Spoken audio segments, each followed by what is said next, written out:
بعض لوگ نام نہاد اہل حدیث، مسلمان تو چھوڑیے، اہل حدیث جو اپنے آپ کو منہج سلف کا متبعین میں شمار کرنے والا، اپنی تجارت کے معاملات لے کر کاہنوں کے پاس بیٹھتا ہے، نجومیوں کے پاس بیٹھتا ہے اور اپنے لیے واستو نکالتا ہے، اپنے لیے جوتش تلاش کرتا ہے، جو جوتشم وغیرہ بتانے والے ہیں ان کے سامنے جا کر بیٹھتا ہے۔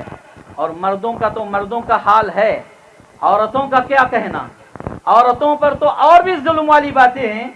محمد رسول اللہ صلی اللہ علیہ وسلم سے کہا جا رہا ہے کہ اگر آپ بھی شرک کرتے تو آپ کے اعمال بھی برباد ہو جاتے۔ اتنی بڑی بات ہے، میری اور آپ کی کیا مجال ہے؟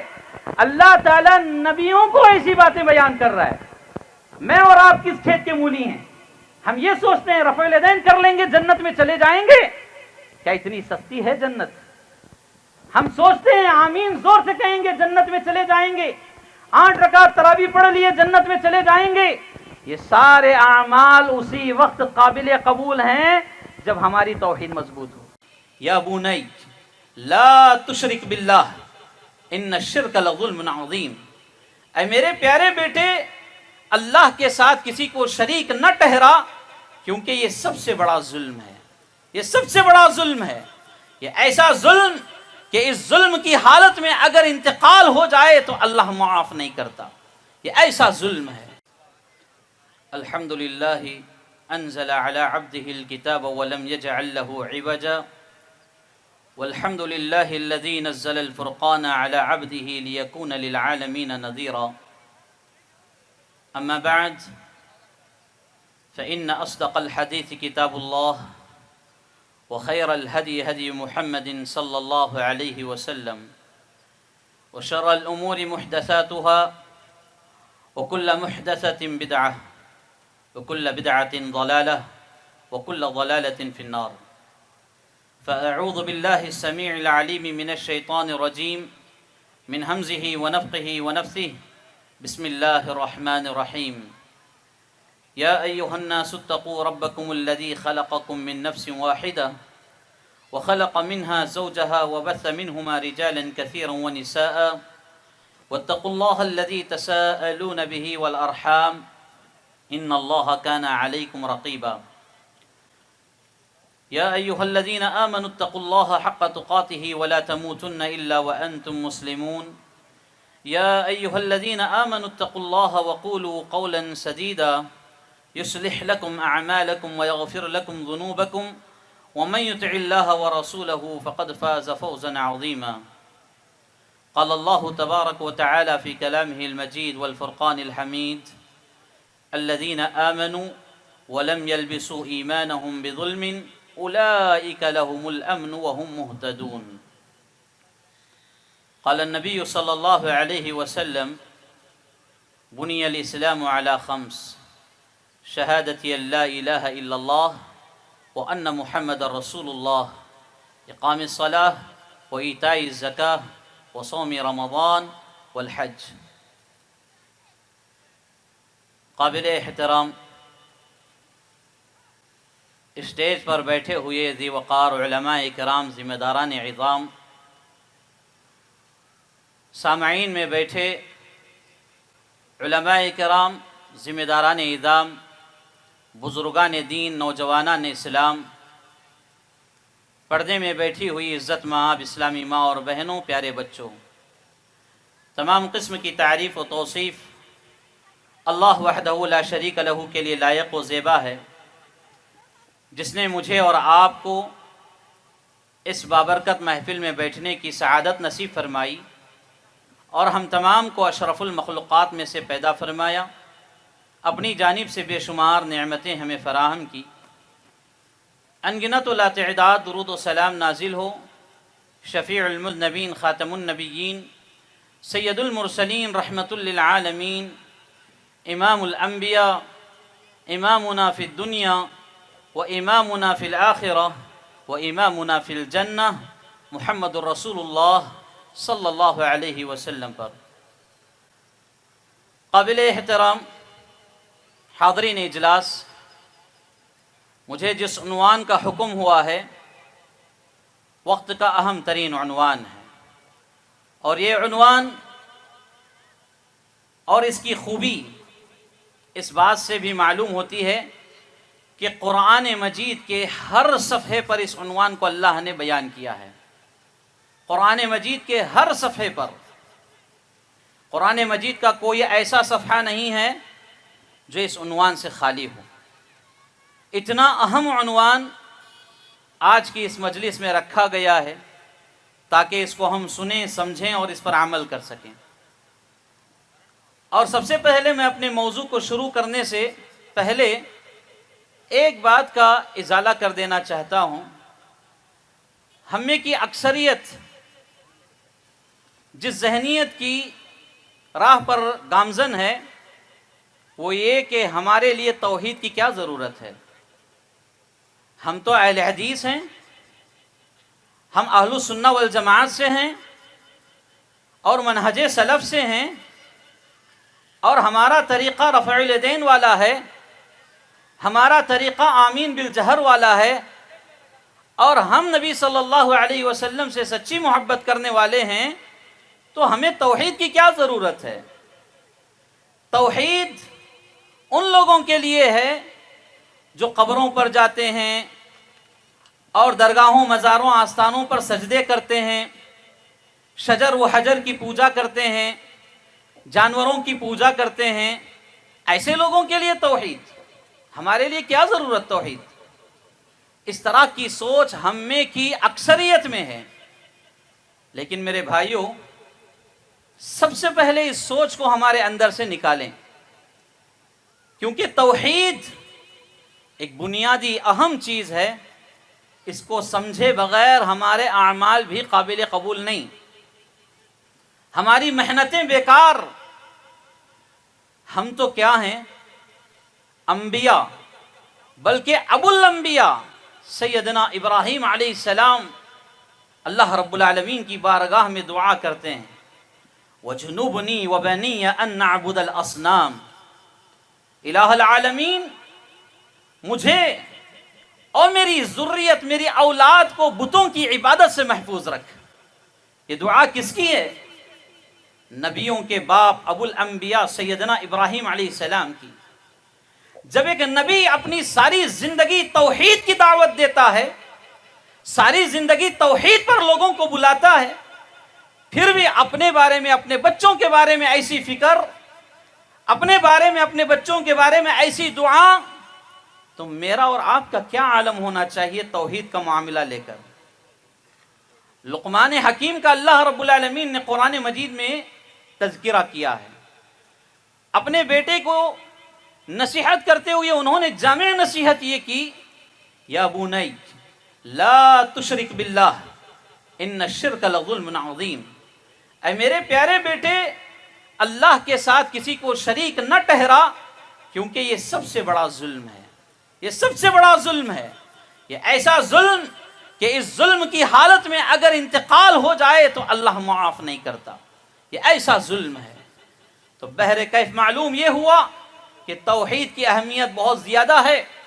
چاہے اہل حدیث ہوں، کوئی اور مکتب فکر کے رہنے والے ہوں، سب سے پہلے توحید کو سمجھیں. توحید کے بغیر شریعت میں مزہ نہیں ہے. توحید کے بغیر اعمال صالحہ کے انجام دینے میں مزہ نہیں ہے.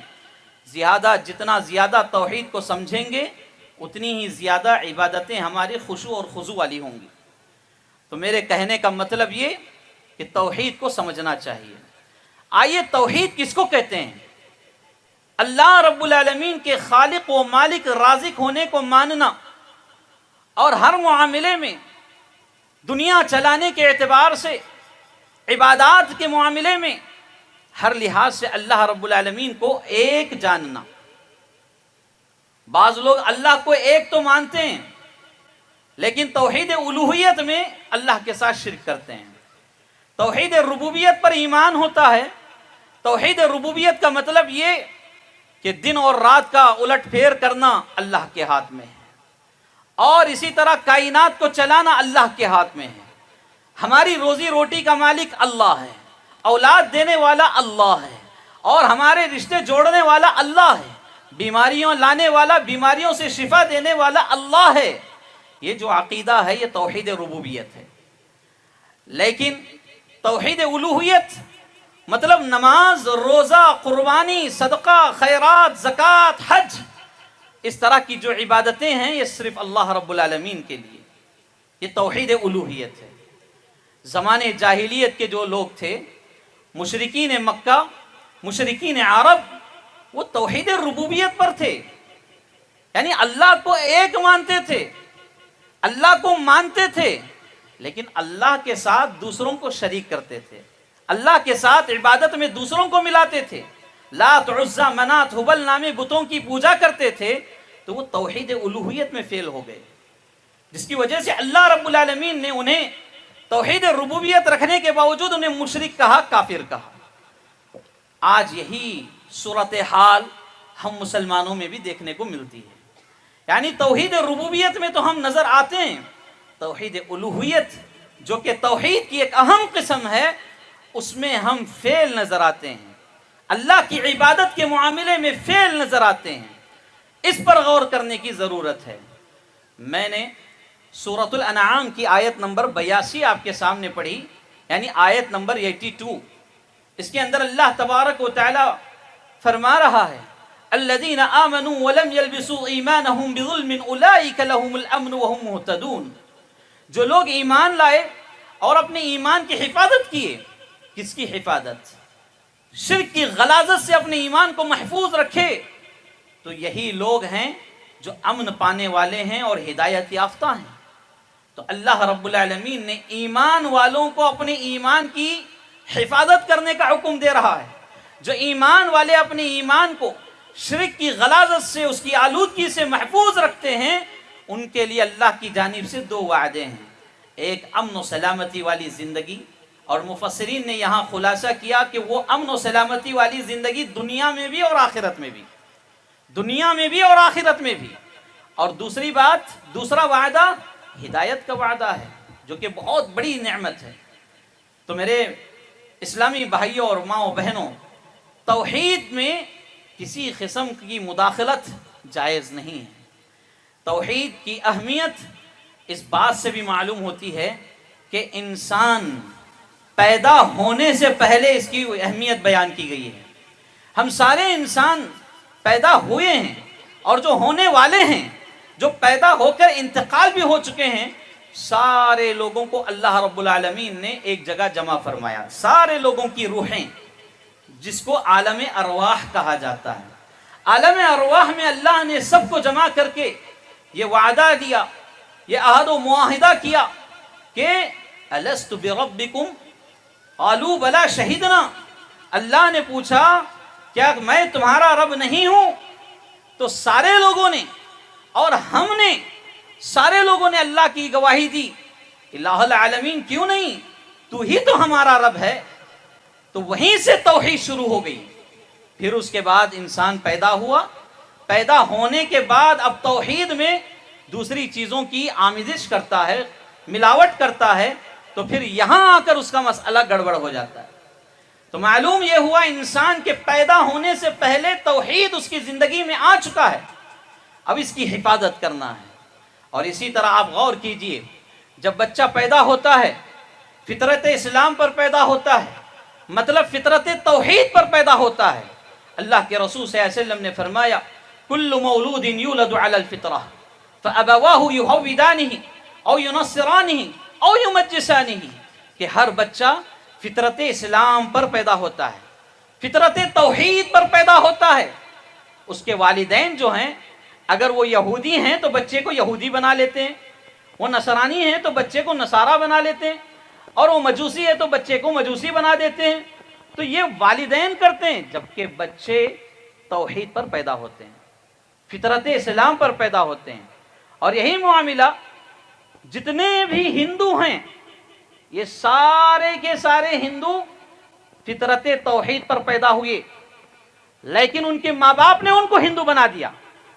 اور آج دعویٰ یہ کرتے ہیں کہ ہندوستان میں جتنے مسلمان ہیں سارے ہندو تھے. نہیں، سارے کے سارے لوگ مسلمان تھے. اس حدیث سے ہمیں یہ بات معلوم ہوتی ہے کہ سارے لوگ فطرت اسلام پر اور فطرت توحید پر پیدا ہوتے ہیں. تو معلوم یہ ہوا کہ پیدائش سے لے کر قبر میں جانے تک انسان کے ساتھ توحید جڑی ہوئی ہے میرے بھائیوں۔ توحید کی اہمیت اس سے بھی معلوم ہوتی ہے، بچہ پیدا ہوا، عقیقہ کرنے کا مسئلہ، عقیقہ سنت، جو سنت عمل ہے اس کو جب بجا لانا ہوتا ہے تو عقیقہ کس کے لیے کیا جاتا ہے؟ کس کے لیے کیا جاتا ہے؟ اللہ کے لیے، اللہ رب العالمین کی طرف منسوب کرتے ہوئے اس جانور کو ذبح کیا جاتا ہے۔ معلوم یہ ہوا کہ بچہ چھوٹا ہے اور اس کا عقیقہ کیا جا رہا ہے، وہ عقیقہ کس بنیاد پر؟ توحید کی بنیاد پر، یعنی جانور اللہ کے لیے ذبح ہو رہا ہے، اللہ رب العالمین کے لیے ذبح ہو رہا ہے۔ اور یہی بچہ جب 7 سال یا 10 سال کا ہوتا ہے، شریعت کیا حکم دیتی ہے؟ بچے کو نماز کی تربیت دو، بچے کو نماز کا حکم دو۔ جب یہ بچہ 7 سال کا ہوتا ہے، نماز کی تربیت کرو، اس کی نماز کا پابند بناؤ۔ اگر 10 سال کا ہوتا ہے نماز نہیں پڑھتا ہے تو اسے تربیت کے لیے ہلکی سی مار ماری جا سکتی ہے اور اس کا بستر الگ کر دیا جا سکتا ہے۔ کہ کیوں یہ تعلیم اسلام بیان کر رہی ہے؟ اس لیے کہ وہ بچہ آگے چل کر توحید پر ثابت قدم رہے۔ جو بچہ 7 سال 10 سال کی عمر میں اللہ کے سامنے سجدہ کرتا ہے، یہی تو توحید ہے، یہی تو توحید ہے۔ پھر جا کر یہ بچہ آگے چل کر توحید پر ثابت قدم رہتا ہے۔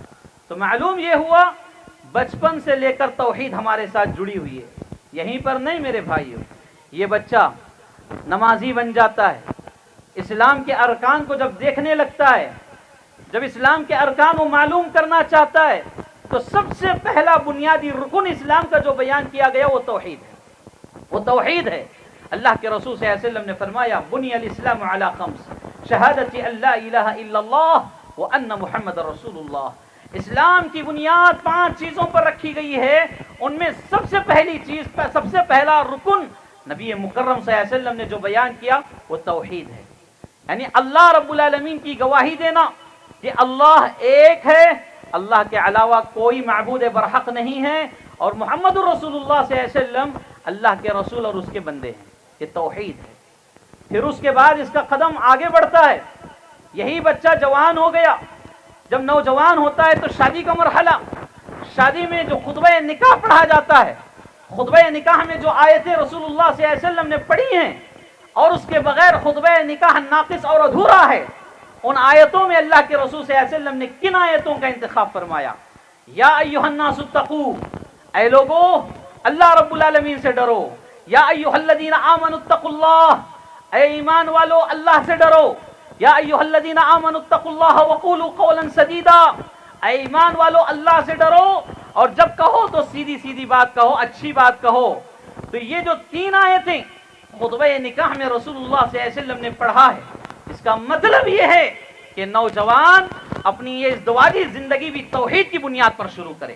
اللہ اکبر۔ جب شادی ہوتی ہے توحید کا پیغام ہے، پھر اس کے بعد آگے چلتا ہے، وہ صاحب اولاد ہوتا ہے، اس کے گود بچے آتے ہیں۔ اللہ رب العالمین نے اس ازدواجی زندگی گزارنے والوں کو یعنی شوہر اور بیوی کو اولاد جیسی نعمت سے نوازتا ہے، تو اللہ تبارک و تعالی اولاد کے حق میں توحید کی تعلیم و تربیت دینے کا حکم والدین کو خود دے رہا ہے، والدین کو خود دے رہا ہے۔ اور یہی وجہ کہ ابراہیم علیہ السلام نے دعائیں کی اپنی اولاد کے حق میں کہ اے اللہ مجھے میری اولاد کو بتوں کی عبادت کرنے سے محفوظ رکھ۔ اسی طرح دعائیں کی اے اللہ مجھے میری اولاد کو، میری ذریت کو نماز کا پابند بنا، نماز کا پابند بنا، مطلب تیرے سامنے سجدہ کرنے کا پابند بنا۔ یہ توحید ہے میرے بھائی۔ اور یعقوب علیہ السلام کی زندگی آپ پڑھ کر دیکھیں، یعقوب علیہ السلام آخری عمر میں ہیں، اپنے بچوں کو یہ وصیت کر رہے ہیں، اپنے بچوں کو بلا کر بات کر رہے ہیں، کیا فرماتے ہیں؟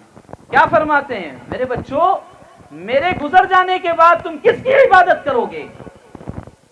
کیا کوئی باپ ہے ایسا آج؟ کوئی ماں ہے ایسا آج؟ آخری وقت میں ہو، حالت سکرات میں ہو، بچوں کو بلا کر توحید کی تعلیم و تربیت دینے والے یا توحید کی وصیت کرنے والے والدین کتنے ہیں؟ یہ انبیاء کا وصف ہے، انبیاء کا عمل ہے۔ لہذا توحید کی اہمیت یہاں بھی معلوم ہو رہی ہے۔ اور جب یہ بچہ جو جوان ہوا، شادی ہوئی، اس کے بھی بچے ہوئے، پھر وہ بوڑھا ہوتا ہے۔ بوڑھا ہونے کے بعد اس بوڑھے کو حکم دیا جا رہا ہے اپنے ایمان کی خیر منائے، اپنے بچوں کے ایمان کی فکر کرے، اپنے ایمان کی فکر کرے، اپنے بچوں کے ایمان کی فکر کرے، وہ بھی توحید پر جمے رہے اور بچوں کو بھی توحید پر قائم رکھے۔ یہ لقمان علیہ السلام کی نصیحتوں سے ہمیں معلوم ہوتا ہے کہ بوڑھا باپ اپنے بچوں کو کیا نصیحت کرنا چاہیے۔ اسی طرح جب یہ شخص اپنی زندگی کا سفر مکمل کر چکا، اس کا انتقال ہو رہا ہے، حالت سکرات میں ہے، حالت سکرات میں ہے، اس کی روح قبض ہونے کے قریب ہے، معلوم ہو جائے کہ یہ حالت سکرات میں ہے، تو ایسے وقت میں بھی توحید کی تلقین کی گئی ہے۔ اللہ اکبر! حالت سکرات میں بھی توحید کی تلقین کی گئی ہے۔ یہ میں توحید کی اہمیت بیان کر رہا ہوں۔ کہا گیا، رسول اللہ صلی اللہ علیہ وسلم فرماتے ہیں، لقنوا موتاکم لا الہ الا اللہ۔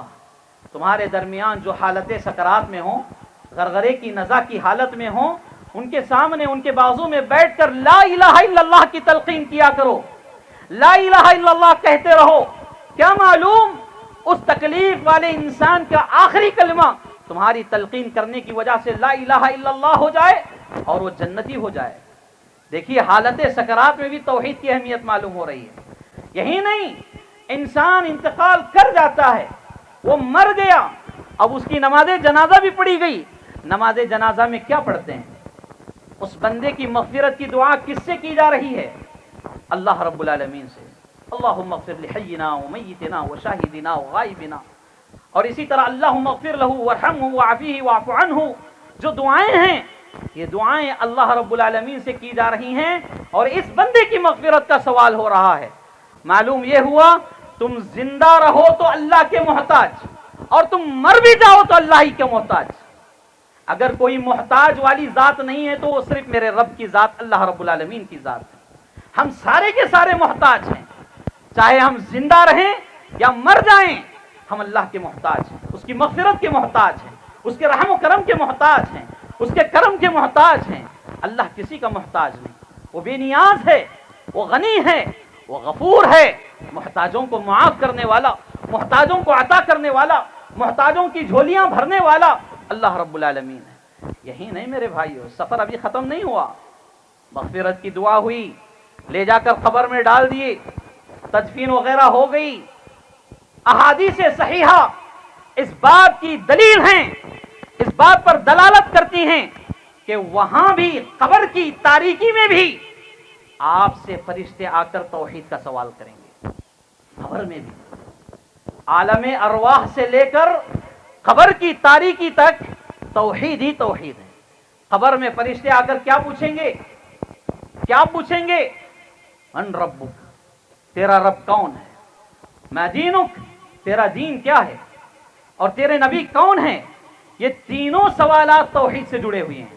آپ غور کر کے دیکھ لیں تو توحید کی اہمیت اتنی زیادہ ہے، اور ہم سمجھتے ہیں ہم رفع الیدین کر لینے سے جنتی، ہم آمین زور سے کہہ لینے سے جنتی، توحید ہمیں ضرورت نہیں ہے، اور ہم یہ سمجھتے ہیں کہ اللہ کو ایک مان لیں اور عبادت کرتے رہیں کافی ہے۔ میں کتنے بھائیوں کو اپنی جماعت میں بتاؤں جن کا عقیدہ اللہ پر بھی ہے اور اللہ کے ساتھ دوسروں پر بھی ہے، جن کا عقیدہ تجارت کے معاملے میں، بعض لوگ نام نہاد اہل حدیث، مسلمان تو چھوڑیے، اہل حدیث جو اپنے آپ کو منہج سلف کا متبعین میں شمار کرنے والا، اپنی تجارت کے معاملات لے کر کاہنوں کے پاس بیٹھتا ہے، نجومیوں کے پاس بیٹھتا ہے، اور اپنے لیے واستو نکالتا ہے، اپنے لیے جوتش تلاش کرتا ہے، جو جوتشم وغیرہ بتانے والے ہیں ان کے سامنے جا کر بیٹھتا ہے۔ اور مردوں کا تو مردوں کا حال ہے، عورتوں کا کیا کہنا؟ عورتوں پر تو اور بھی ظلم والی باتیں ہیں، یعنی عورتوں پر عورتیں قدم آگے نکل چکی ہیں، برقعے کی حالت میں پجاریوں کے پاس جا کر بیٹھتی ہیں، مندروں کی زینت بنتی ہیں، اور مندروں میں گھنٹیاں بجاتی ہیں، پوجے کی تھالیاں لے کر کھڑے ہوتی ہیں۔ کیا یہ لوگ ایمان والے ہیں؟ کیا یہ لوگ توحید والے ہیں؟ کیا یہ لوگ اللہ کے ایک ماننے والے ہیں؟ نہیں ہیں۔ ان کے ایمان میں شرک کی غلاظت آ چکی، جس کا حکم اللہ نے دیا کہ ایسا مت کرو، لوگ وہی کر رہے ہیں۔ الذین آمنوا ولم يلبسوا ایمانہم بظلم اولئک لہم الامن وہم مہتدون۔ جو لوگ ایمان لائے اور اپنے ایمان کو شرک کی گندگی سے آلودگی سے محفوظ رکھ لیے، ان کے لیے اللہ کے یہ وعدے ہیں۔ لیکن ہم میں بہت سارے لوگ ایمان رکھنے کے باوجود توحید کی اہمیت سمجھنے نہ سمجھنے کی وجہ سے اس طرح کے راستوں پر نکل چکے ہیں۔ اور خواتین میں کتنی بہنیں ایسی ہیں، اللہ ہدایت عطا فرمائے، کہ درگاہوں مزاروں آستاروں پر جا کر اولاد مانگتی ہیں، اولادیں مانگتے ہیں۔ اور یہاں پر بڑی ذمہ داری کے ساتھ میں یہ بات بتانا چاہتا ہوں، جب توحید کی اہمیت ہمارے دلوں سے نکل جاتی ہے، وہ اللہ کا کتنا بڑا ولی کیوں نہ ہو، اس کے پاس شرک داخل ہو جاتا ہے، اس کے اندر شرک داخل ہو جاتا ہے۔ ایک واضح مثال میں آپ کے سامنے رکھنا چاہتا ہوں۔ ہمارے درمیان ایک جماعت ہے جو اللہ کی طرف دعوت دینے والی جماعت، نمازوں کی طرف دعوت دینے والی جماعت، اپنے بزرگوں کے عقائد کی طرف دعوت دینے والی جماعت، اور 4 مہینے 40 دن اللہ کے راہ میں نکالنے والوں کو اللہ کا ولی تصور کرنے والی جماعت۔ اس جماعت کے اندر آئے دن کچھ ایسے عقائد پائے جا رہے ہیں جو عقائد صوفیوں کے اندر تھے، جو عقائد باطل نظریات رکھنے والوں کے اندر تھے۔ میں نے اپنے کانوں سے 3-4 لوگوں کے سلسلے میں سنا کہ ایک شخص بتاتا ہے کہ اس کے گھر اولاد نہیں تھی، اس کے گھر اولاد نہیں تھی، لیکن اس کے گاؤں 4 مہینہ لگائے ہوئی ایک جماعت پہنچی۔ اس اللہ کے بندے نے ان مسافروں کے لیے کھانے کا انتظام کیا، اور جب وہ کھانے سے فارغ ہو گئے تو جو اشتوا رکھا جاتا ہے ہاتھ دھونے کا، اس میں سارے لوگوں نے اپنا ہاتھ دھویا، اور یہ اللہ کا بندہ وہ پانی لے جا کر اپنی بیوی کو پلا رہا ہے۔ کس عقیدے سے؟ یہ اللہ والوں کے ہاتھ ہیں، ان ہاتھوں پر انہوں نے تسبیحات پڑھی ہیں، یہ انگلیاں تسبیح کے دانے ڈھکلنے والی ہیں، لہذا ان ہاتھوں کو دھویا ہوا پانی اگر میری بیوی پیتی ہے اللہ اولاد عطا کرتا ہے۔ نعوذ باللہ۔ یہ وہ جماعت ہے جس کے بارے میں لوگ کئی فتوے لگا چکے ہیں ایسے ہی عقائد کی وجہ سے۔ نماز کی طرف دعوت دینا کافی نہیں ہے، توحید کو سمجھنا ضروری ہے۔ توحید کو سمجھے بغیر انسان کامیاب نہیں ہو سکتا۔ اور اسی جماعت کا، بلکہ میں کھل کے کہوں تو یہ میں جماعت التبلیغ کی بات کر رہا ہوں۔ جب بات حق کی ہے چھپانے کی کوئی ضرورت نہیں ہے۔ ہمارے اسلاف کا طریقہ رہا ہے نام کے ساتھ بیان کرنا، یہ اسلاف کا طریقہ ہے۔ لہذا ایک معتبر داعی نے، جو کہ اس جماعت کا داعی ہے، جس نے اپنی زندگی میں کئی مرتبہ 4 مہینے لگائے، کئی مرتبہ چھلے لگائے، اس شخص نے یہ بیان میرے سامنے سنایا تھا کہ ایک مشورے میں بیٹھے ہوئے ہیں، درمیان میں مفتی صاحب امیر صاحب بیٹھے ہوئے ہیں، وہاں پر سارے لوگ بیٹھے ہوئے ہیں، امیر صاحب پان کھا رہے ہیں، سامنے پان دان رکھا ہوا ہے جس میں پان کھاتے ہوئے اس میں تھوکا جاتا ہے۔ وہ امیر محترم پان دان میں تھوک رہے ہیں، بازو رکھ رہے ہیں۔ جب اس میں کچھ ذخیرہ جمع ہو گیا تو ایک معتقد اندھی تقلید کرنے والا بڑھ کر آگے بڑھ کر اس پان دان کو اٹھا کر گٹ گٹ گٹ پی لیا۔ اور اس کو تعجب کی بات یہ ہے کہ وہ تو دیوانگی بتا دیا، تعجب کی بات یہ ہے کہ اس کے اس عمل پر وہاں موجود لوگوں نے تعریف کی۔ کیا تعریف کی؟ امیر محترم کا جھوٹا اس نے پی لیا، اللہ اکبر، یہ نورانی چہرے والے امیر صاحب، یہ فلاں امیر صاحب، فلاں امیر صاحب، ان کا جھوٹا اس نے پی لیا۔ اللہ کی ذات سے امید ہے جہنم کی آگ اس کو چھو نہیں سکتی، اس کی زبان کو جلا نہیں سکتی۔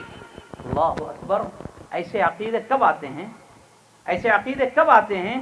یقین مانیے میرے بھائیوں، جب ہم عقیدے توحید سے دور ہوتے ہیں، ایسی ہی اندھی تقلید لوگوں سے کروائی جاتی ہے۔ اور یہاں میں کسی کے اوپر انگلی نہیں اٹھا رہا ہوں، یہ حق والی بات ہے، اور حق بات وضاحت کے ساتھ ہی کہی جاتی ہے، اور حق کو قبول کرنے والوں کی ایک پہچان ہوتی ہے۔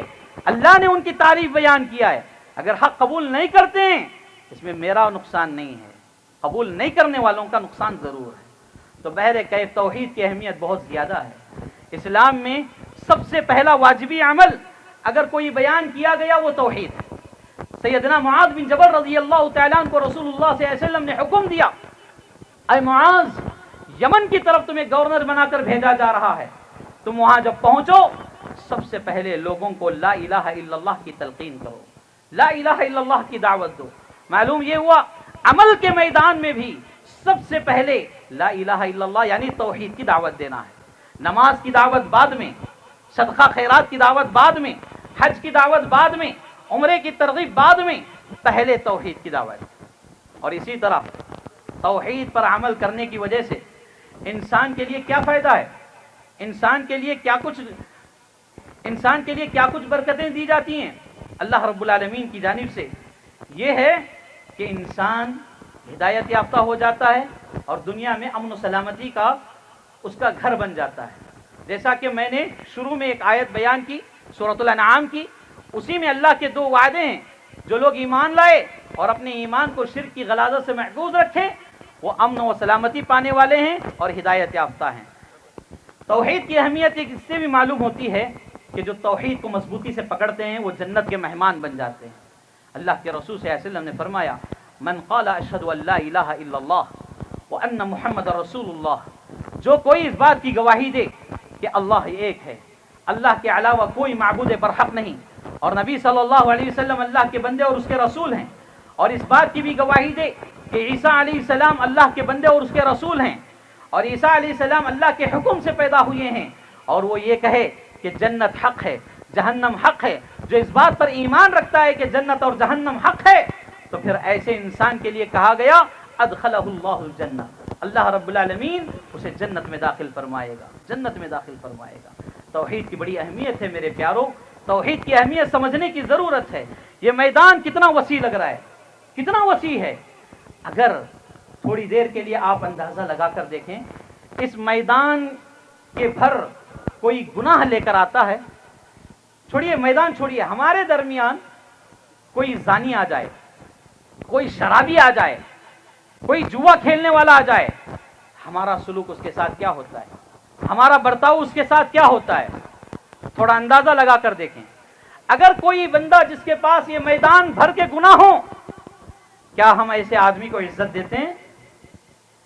رام چندرا پور جیتا ہے، یہ پورے گاؤں کے مطابق کسی کے کھاتے میں گناہ ہو، کیا ہم اس کو عزت دیتے ہیں؟ ہماری نظریں اسے معاف کریں گی؟ نہیں کریں گی. اللہ رب العالمین فرماتا ہے حدیث قدسی میں کہ اے ابن آدم، تو زمین بھر گناہ لے کر آ جا. زمین کتنی بڑی ہے، یہ میدان چھوڑیے، رام چندرا پورم چھوڑیے، پوری زمین بھر گناہ لے کر آ جا. اگر تیرے اندر توحید ہے، میں اسی زمین بھر گناہ کے برابر مغفرت تیرے لیے لاتا ہوں. اتنی بڑی اہمیت کی بات ہے. توحید بہت اہم ہے. اور اسی کے بالمقابل شرک کی بات ہے، شرک کی مذمت. شرک کے سلسلے میں کیا کہوں، یہ بات شرک کی قباحت سمجھنے کے لیے کافی ہے. اللہ رب العالمین نے 18 نبیوں کا نام بیان کیا، اخیر میں کہا وَلَوْ أَشْرَكُوا لَحَبِطَ عَنْهُمْ مَا كَانُوا يَعْمَلُونَ. اگر یہ انبیاء بھی شرک کرتے تو ان کے اعمال برباد کر دیے جاتے. اللہ اکبر. نبیوں کے سردار امام الانبیاء، امامنا فی الدنیا و امامنا فی الآخرہ، امامنا فی الجنہ، محمد رسول اللہ صلی اللہ علیہ وسلم سے کہا جا رہا ہے کہ اگر آپ بھی شرک کرتے تو آپ کے اعمال بھی برباد ہو جاتے. کتنی بڑی بات ہے. میری اور آپ کی کیا مجال ہے، اللہ تعالیٰ نبیوں کو ایسی باتیں بیان کر رہا ہے. میں اور آپ کس کھیت کے مولی ہیں؟ ہم یہ سوچتے ہیں رفع الیدین کر لیں گے جنت میں چلے جائیں گے. کیا اتنی سستی ہے جنت؟ ہم سوچتے ہیں آمین زور سے کہیں گے جنت میں چلے جائیں گے، 8 رکعت تراویح پڑھ لیے جنت میں چلے جائیں گے. یہ سارے اعمال اسی وقت قابل قبول ہیں جب ہماری توحید مضبوط ہو. اگر ہمارے اندر شرک ہے، شرک کی غلاظت ہے، تو زندگی بھر کی عبادتیں قابل قبول نہیں ہیں.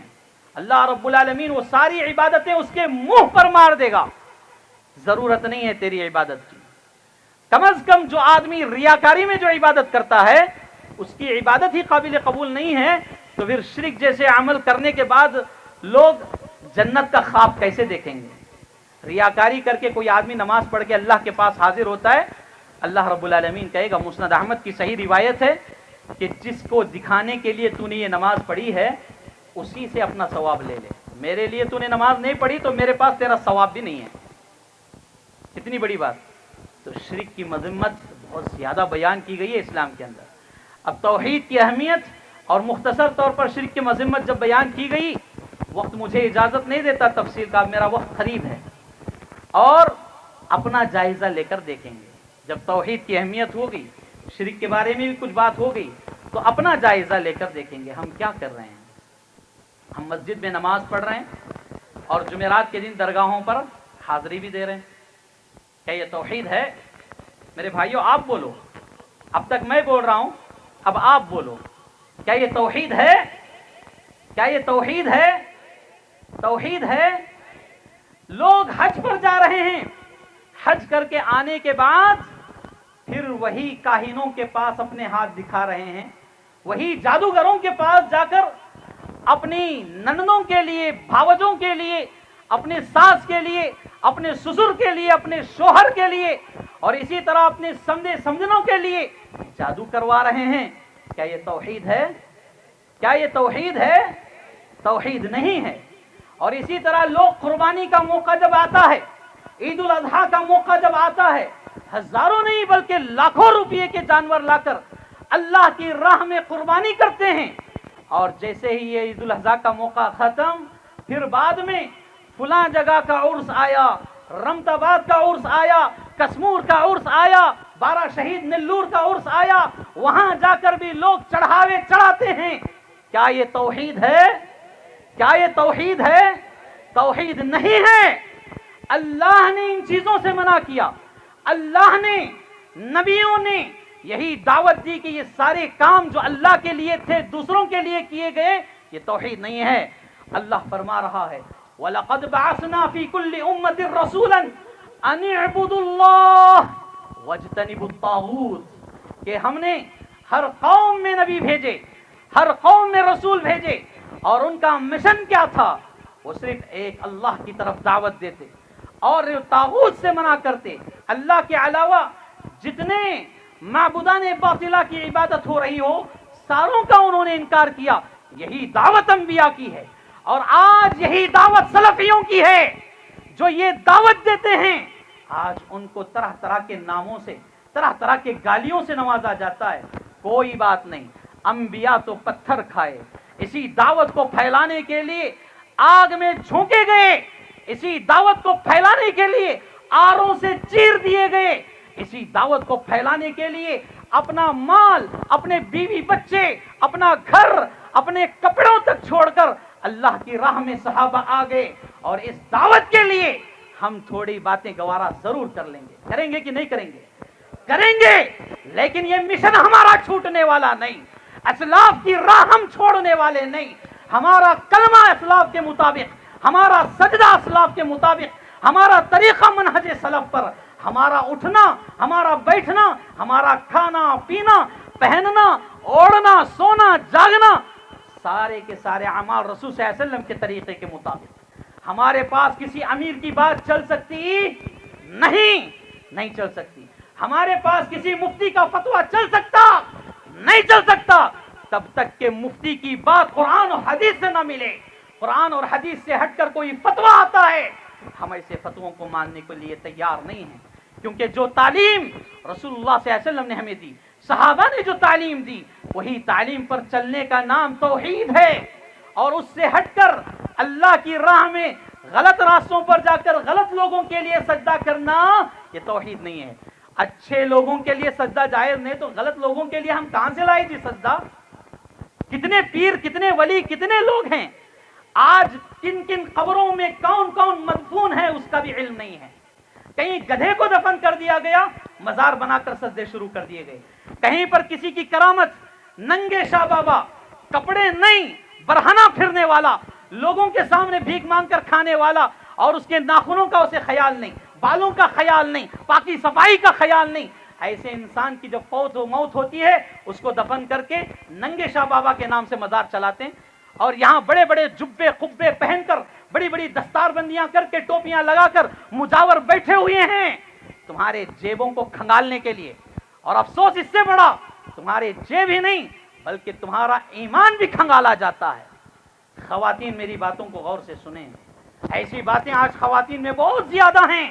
برقع پہن کر طوطے والے کے پاس بیٹھتی ہیں، برقع پہن کر نجومیوں کے پاس بیٹھتی ہیں، برقع پہن کر غیروں کے ساتھ بھاگتی ہیں. اللہ کی قسم جو بہن جو بھائی توحید کی اہمیت سمجھ لیا کبھی وہ کاہنوں کی طرف مڑ کر نہیں دیکھتا, کبھی طوطے والے کی بولی پر اس کا دل مچلتا نہیں. اور یاد رکھیں یہاں یہ بات بھی ہے, ہاں اہل حدیثو تمہاری مسجدیں فجر میں خالی رہتی ہیں. اب جس مسجد کے لیے ہم تعاون دے رہے ہیں رام چندرا پور کے ایک ایک مسلمان کی ذمہ داری ہے اس مسجد کو آباد کرنا. صرف تعاون لے کر مسجد بنا لیے چھوڑ لیے نہیں, مسجد کا ایک ایک اینٹ کل اللہ کے سامنے تمہارے خلاف گواہی دے گا کہ اے اللہ امت کے پیسوں سے اس نے مجھے تعمیر تو کیا لیکن فجر کی نماز اس نے مجھ میں آ کر نہیں پڑھی. کیا جواب دو گے؟ اگر اس طرح اللہ تعالیٰ قوت گویائی دے دے تو اینٹوں کو پتھروں کو تو پھر ہمارا کیا حال ہوگا. ہمیں غور کرنے کی بات ہے. جو آدمی, یہ بات میں بڑی ذمہ داری کے ساتھ کہتا ہوں, جو آدمی توحید کی اہمیت کو سمجھ جائے وہ آدمی کبھی نماز نہیں چھوڑتا. ہے کہ نہیں ہے؟ ہے کہ نہیں ہے میرے بھائی؟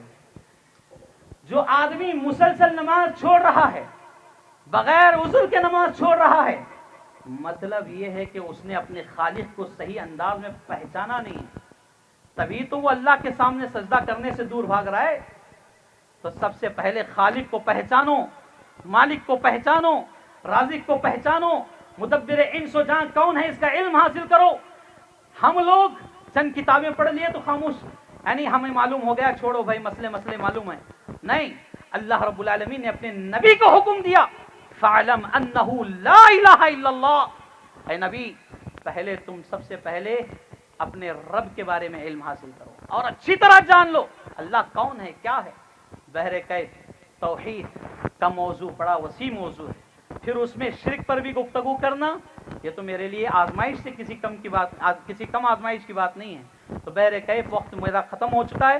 میں آپ تمام سے معذرت چاہتا ہوں اور اللہ رب العالمین سے دعا کرتا ہوں الہ العالمین ہمیں شرک و بدعات خرافات کے راہوں سے محفوظ رکھ, ہماری خواتین کی حفاظت فرما, ہمارے نوجوان نسل کی حفاظت فرما, ہم تمام کو توحید پر ثابت قدمی عطا فرما, شرک کی غلاظت سے اللہ ہمارے ایمانوں کو محفوظ رکھ, سلامت رکھ, اور ہم میں جو بیمار ہیں اللہ ہر چھوٹی بڑی بیماری سے مکمل شفا یابی عطا فرما, اور جو قرضوں میں پریشانیوں میں مصیبتوں میں گھیرے ہوئے ہیں اللہ ان سے نجات عطا فرمائے. دنیا اور آخرت میں اللہ ہمیں پرسکون اطمینان والی راحت بھری کامیاب ترین زندگی نصیب فرمائے. اللہ ہمارے دلوں کو ایک دوسرے کے لیے پیار و محبت کا مرکز بنائے, الفتوں کا گہوارہ بنائے.